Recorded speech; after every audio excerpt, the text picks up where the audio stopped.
Good afternoon. My name is Ivana Kimovska, and I'm a third year in the State Secondary School of Fine Arts and Design in Skopje.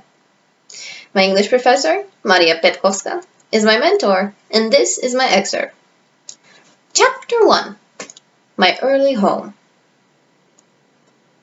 While I was young, I lived upon my mother's milk, as I could not eat grass. In the daytime, I ran by her side, and at night, I lay down close by her.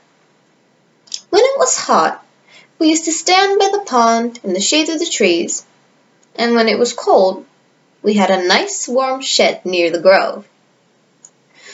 As soon as I was old enough to eat grass, my mother used to go out to work in the daytime and come back in the evening. There were 6 young colts in the meadow besides me. They were older than I was.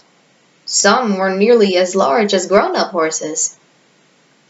I used to run with them and had great fun. We used to gallop all together round and round the field as hard as we could go.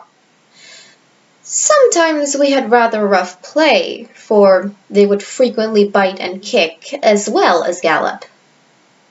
One day, when there was a good deal of kicking, my mother whined to me to come to her, and then she said,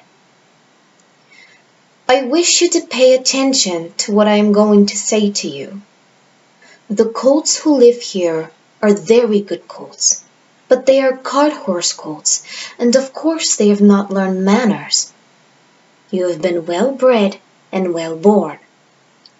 Your father has a great name in these parts, and your grandfather won the cup 2 years at the Newmarket races.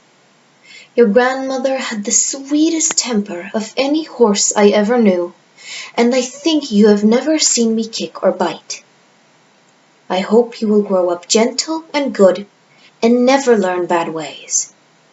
Do your work with a good will, lift your feet up well when you trot, and never bite or kick even in play." I have never forgotten my mother's advice. I knew she was a wise old horse, and our master thought a great deal of her. Her name was Duchess, but he often called her Pet.